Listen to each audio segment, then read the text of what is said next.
नमस्कार दोस्तों, आर्यस लीगल में आपका स्वागत है। कर्नाटक के सरकारी कॉलेज में पिछले कुछ दिन पहले मुस्लिम छात्रों को हिजाब पहनकर क्लासरूम में जाने से मना कर दिया तो छात्रों ने इसका विरोध करना शुरू कर दिया। जनवरी से शुरू हुए इस विरोध में देश के कई हिस्सों से इसका समर्थन मिला। इसमें राजनीति भी हुई तो शाहीन बाग में इसके समर्थन में भी कुछ दिन पहले विरोध किया गया।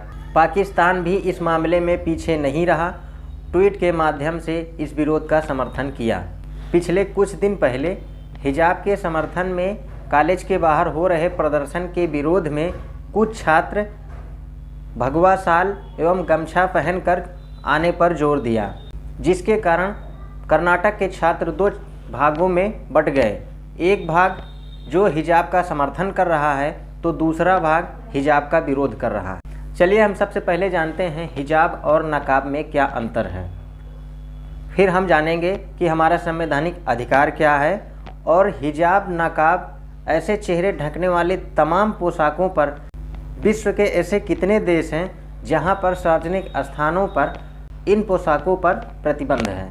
हिजाब एवं नकाब की यदि हम बात करें तो हिजाब ऐसे होता है, मुस्लिम धर्म के अनुसार हिजाब में पूरा शरीर ढका होता है और सिर्फ इतना चेहरा खुला होता है, और नकाब ऐसे होता है, चेहरे के साथ साथ पूरा शरीर ढका होता है, सिर्फ आंखें खुली होती हैं। छात्राओं का कहना है कि धर्म से ज़्यादा यह व्यक्तिगत अधिकार का मामला है, लेकिन संविधान के अनुच्छेद 21 में प्राण एवं दैहिक स्वतंत्रता के तहत यह प्रावधान है कि व्यक्ति को व्यक्तिगत अधिकार तो प्राप्त है, लेकिन यह अधिकार पूर्ण अधिकार नहीं है। सार्वजनिक सुरक्षा की दृष्टि को देखते हुए इसे उचित प्रतिबंध या हस्तक्षेप लगाया जा सकता है। हिजाब से संबंधित विवाद केरल में भी 2018 में विवाद हुआ था।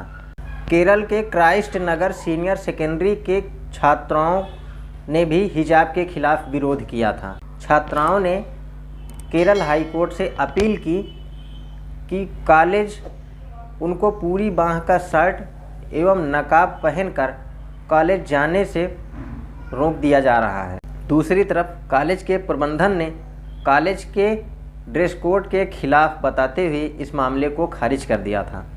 इस मामले में केरल हाई कोर्ट के जज जस्टिस ए मोहम्मद मुश्ताक ने निर्णय दिया कि स्कूल के प्रबंधन को संस्थान के संचालन और प्रबंधन में पूरी छूट नहीं दी गई तो इससे उनके मौलिक अधिकार का हनन होगा। संवैधानिक अधिकार का यह उद्देश्य नहीं है कि दूसरों के अधिकार में हस्तक्षेप करके किसी विशेष व्यक्ति को एक अधिकार की रक्षा करना। अब हम जानेंगे कि कितने देशों में हिजाब, नकाब या चेहरे ढकने वाले ऐसे पोशाकों पर पाबंदी है और कितने देशों में विवाद है।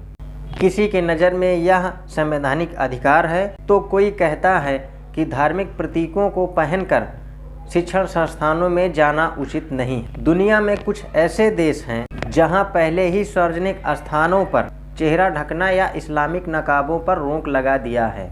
कुछ देश तो ऐसे भी हैं जहां पर इस नियम के उल्लंघन पर जुर्माने का भी प्रावधान किया है। 11 अप्रैल 2011 को सार्वजनिक स्थानों पर चेहरे को ढकने वाले पोशाक या इस्लामिक नकाबों पर पूरी तरह से बैन करने वाला फ्रांस है। यह पहला यूरोपीय देश है। बेल्जियम ने भी 2011 में ऐसे पहनावे पर रोक लगा दिया जो पहनने वाले की पहचान ना हो सके। नवंबर 2016 में नीदरलैंड के सांसदों ने स्कूल, हॉस्पिटल या सार्वजनिक स्थान तथा परिवहन सफ़र में चेहरे ढकने वाले पोशाक या इस्लामिक नकाबों पर रोक का समर्थन किया। विश्व के कुछ ऐसे और देश हैं जहां पर सार्वजनिक स्थानों पर चेहरे ढकने वाले पोशाकों पर पूरी तरह से प्रतिबंधित कर दिया है, जिसमें Germany, Austria, Norway, Spain, Switzerland भी शामिल है। इन देशों में सार्वजनिक स्थानों पर चेहरे ढकने वाले पोशाकों या इस्लामिक नकाब, हिजाब पर सुरक्षा की दृष्टि से प्रतिबंधित किया है।